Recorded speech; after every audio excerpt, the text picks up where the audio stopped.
नमस्कार, मैं रचना शर्मा चढ़ती कला टाइम टीवी देख रहे सभी दर्शकों का स्वागत करती हूं। आप देख रहे हैं हरियाणा न्यूज। समाचारों की शुरुआत से पहले एक नजर आज की मुख्य सुर्खियों पर।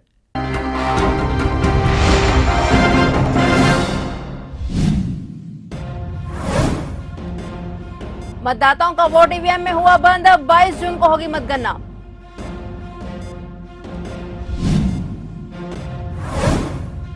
अंतर्राष्ट्रीय योग दिवस से ठीक एक दिन पहले आज यमुनानगर में योगा मैराथन में 500 बच्चों ने लिया भाग।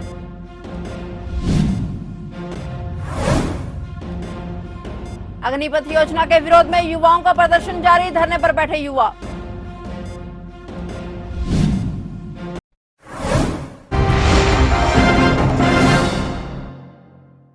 और अब समाचार विस्तार से। हरियाणा की 18 नगर परिषद व 28 नगर पालिका में अध्यक्ष व पार्षद पद के लिए हुआ चुनाव शांतिपूर्ण रहा। मतदाताओं का वोट ईवीएम में बंद हो गया है। अब 22 जून को मतगणना होगी।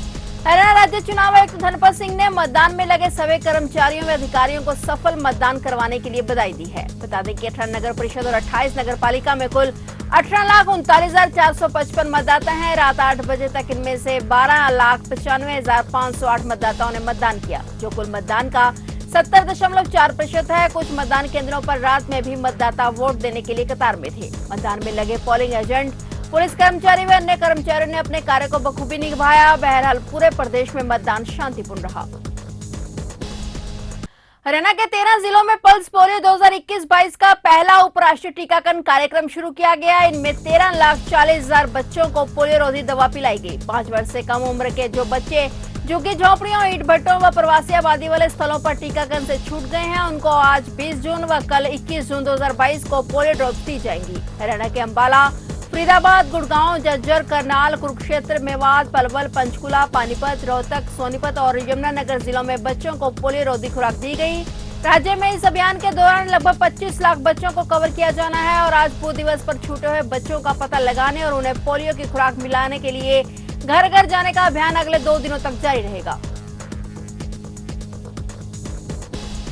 विद्याकुल द मोहन विलास व प्रणव एंटरटेनर्स द्वारा 19 जून को पुलिस डीएवी स्कूल के सभागार में सांस्कृतिक कार्यक्रम आपके आ जाने से का आयोजन किया गया। इसमें 26 प्रदर्शन हुए और 40 से अधिक प्रतिभागियों ने भाग लिया। इस मौके पर हरियाणा के गृह मंत्री अनिल विज ने मुख्य अतिथि के रूप में शिरकत की। वहीं इस मौके पर अश्विन ग्रोवर भी उपस्थित थे। बता दें कि अंबाला में इतने बड़े स्तर पर पहली बार सुरीला संगम प्रोग्राम का आयोजन किया गया। इस मौके पर अंबाला का पूरा प्रशासन भी मौजूद रहा। वहीं अंबाला से सांसद रतनलाल कटारिया की धर्मपत्नी व विधायक असीम गोयल भी इस मौके पर मौजूद रहे। बता दें कि यह उत्तर भारत का पहला ऐसा प्रोग्राम है जिसमें 17 म्यूजिशियन ने अपनी भूमिका निभाई और इसमें ड्यूट गानों का संगम हुआ। इसमें उत्तर भारत के अलग अलग जगहों से कलाकारों ने अपनी परफॉर्मेंस दिखाई और इसमें 26 प्रदर्शन हुए जिसमें 40 से अधिक प्रतिभागियों ने भाग लिया, जिनमें जगदीप ढांडा, राधिका ग्रोवर, मनमोहन लखेड़ा, परमजीत सिंह परवाना और संजीव भूटानी भी शामिल हुए। यह 3 घंटे से अधिक का लाइव प्रोग्राम रहा और इस मौके पर हरियाणा के गृह मंत्री अनिल विज पूरे प्रोग्राम में मौजूद रहे। जो भी तुम मुझसे बात करती हो,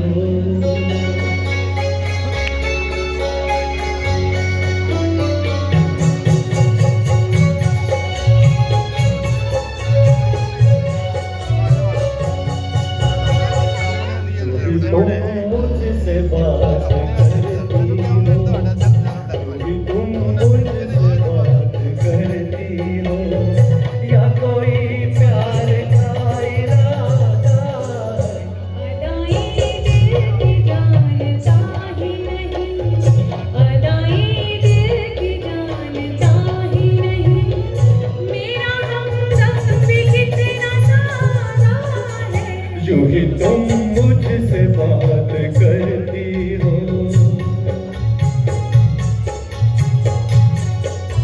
लोगों से सुना है, किताबों में लिखा है, सबने यही कहा है, सबने यही कहा है, प्यार करने वाले कभी डरते नहीं, हाँ डरते नहीं, जो डरते हो प्यार करते नहीं, जो डरते हो प्यार करते नहीं। प्यार करने वाले कभी डरते नहीं, हाँ डरते नहीं, जो डरते हो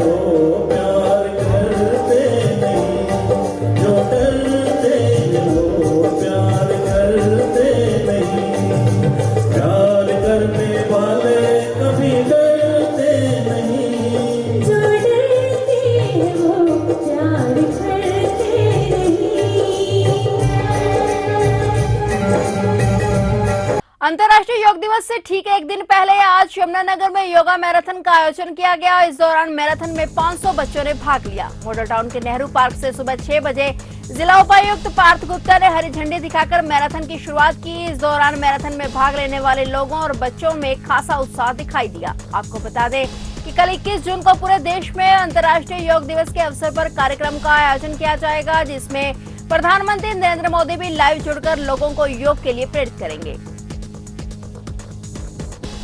जो अपना योग दिवस 21 जून को मनाया जा रहा है, उसको देखते हुए आज 20 जून को करीबन 500 बच्चों ने योग मैराथन में पार्टिसिपेट किया।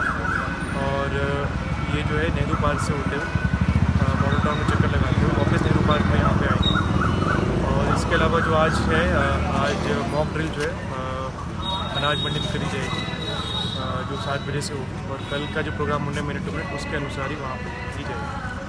राज्यसभा सांसद बनने के बाद पहली बार कार्तिकेय शर्मा अपने गृह जिला अंबाला पहुंचे, जहां उन्होंने जनता का अभिवादन स्वीकार करने के लिए एक रोड शो निकाला। कार्तिकेय शर्मा के काफिले का जगह जगह फूलों और मिठाई के साथ जनता ने भव्य स्वागत किया। रोड शो के बाद हरियाणा जनचेतना पार्टी द्वारा एक प्रेस वार्ता का आयोजन किया गया, जिसको संबोधित करते हुए पूर्व केंद्रीय मंत्री विनोद शर्मा ने कहा कि राज्यसभा चुनाव में कार्तिकेय शर्मा की निष्पक्ष जीत हुई है। वहीं कार्तिकेय शर्मा ने कहा कि अंबाला में आईएमटी लाना उनकी प्राथमिकता रहेगी और वह अंबाला जिले को ही गोद लेने के लिए चुनेंगे। कार्तिकेय शर्मा ने बताया कि वह स्वास्थ्य, शिक्षा, बेरोजगारी, स्किल डेवलपमेंट जैसे मुद्दों पर काम करेंगे।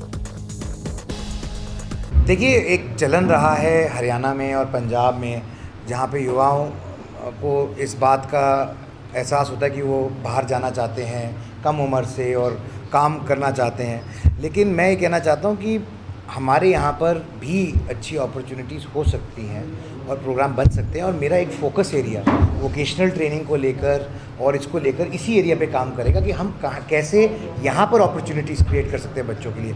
और ये सिर्फ सरकारी नौकरियों की बात नहीं कर रहा हूँ मैं।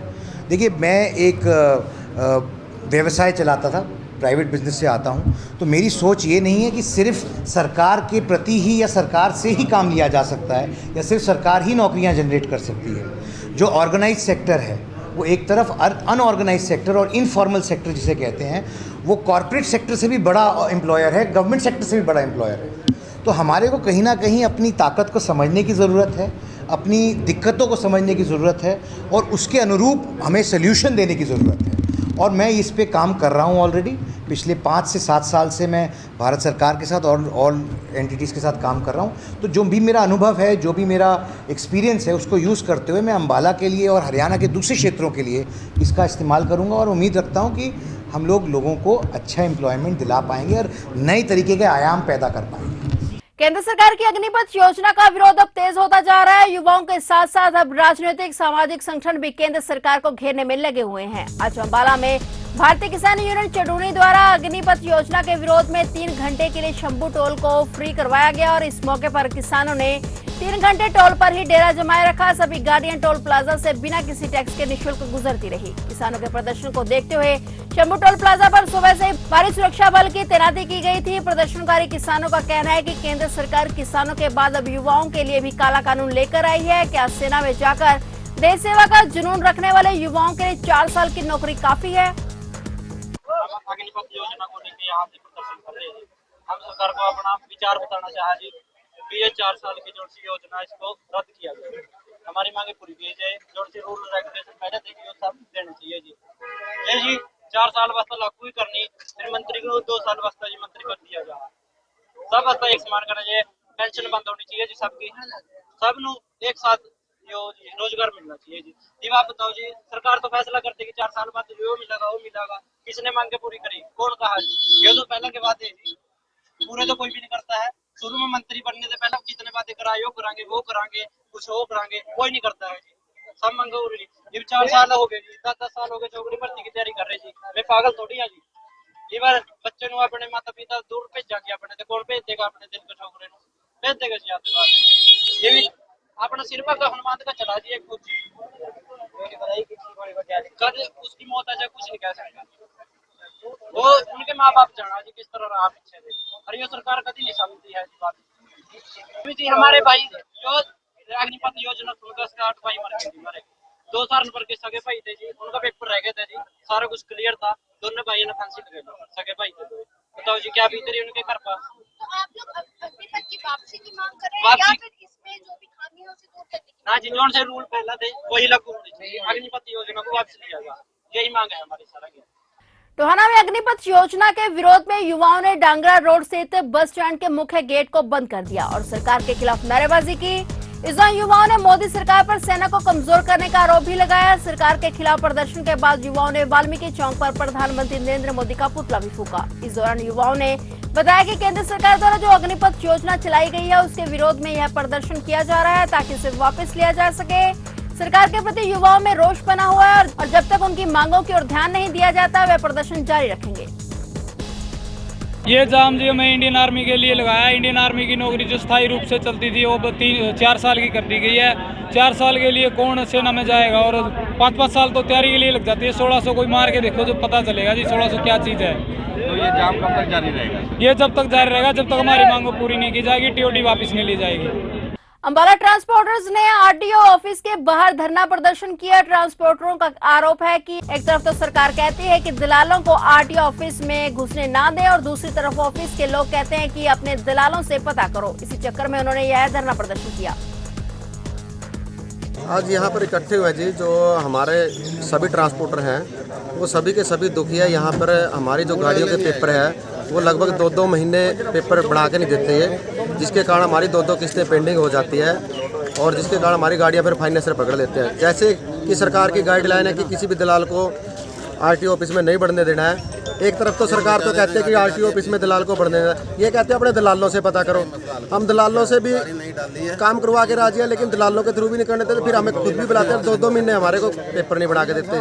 जानकारी देते हुए नगर परिषद कालका के चुनाव खर्च निगरानी कमेटी के प्रधान विनीत कुमार ने बताया कि नगर परिषद कालका के चुनाव 2022 में चुनाव लड़ रहे सभी प्रधान पार्षद पद के उम्मीदवारों के ध्यान में लाया जाता है कि राज्य चुनाव आयोग हरियाणा की हिदायतों के अनुसार प्रत्येक उम्मीदवार को नामांकन दाखिल करने की तिथि से लेकर प्रत्येक दिन का खर्च उचित प्रोफोर्मा में भरकर सत्यापित वाउचर सहित खर्च निगरानी कमेटी PWD विश्राम गृह कालका प्रथम तल पर जमा करवाना था। इस कार्य हेतु सभी उम्मीदवारों को दूरभाष के द्वारा बार-बार सूचित किया गया है, परंतु अभी तक करीब 120 उम्मीदवारों ने उक्त खर्च के वाउचर जमा करवाए हैं और 30 उम्मीदवार अभी भी बाकी रहते हैं। उक्त अतिरिक्त चुनाव लड़ रहे सभी प्रत्याशियों को परिणाम घोषित होने की तिथि को या उसके 1-2 दिन के अंदर चुनाव आयोग द्वारा सभी प्रत्याशियों को उपलब्ध करवाया गया एफिडेविट पूर्ण रूप से भरकर स्वयं हस्ताक्षरित करके रिटर्निंग अधिकारी कालका अथवा चुनाव आयोग द्वारा अधिकृत अधिकारी के कार्यालय में जमा करवाना सुनिश्चित करें।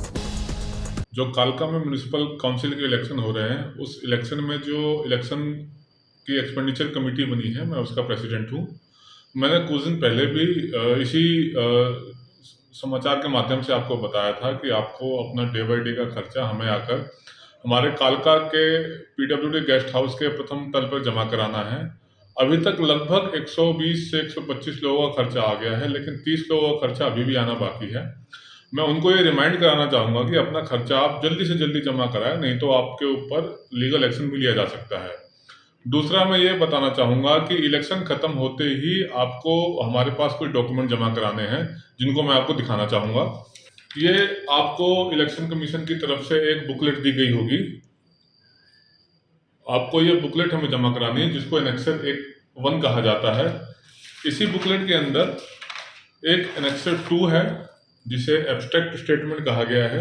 ये जो भी आपने आज तक खर्चा किया है उसको आपको इसमें कंसोलिडेट करना है और इसके अलावा आपको एक ये एनेक्सर 4 जमा कराना है।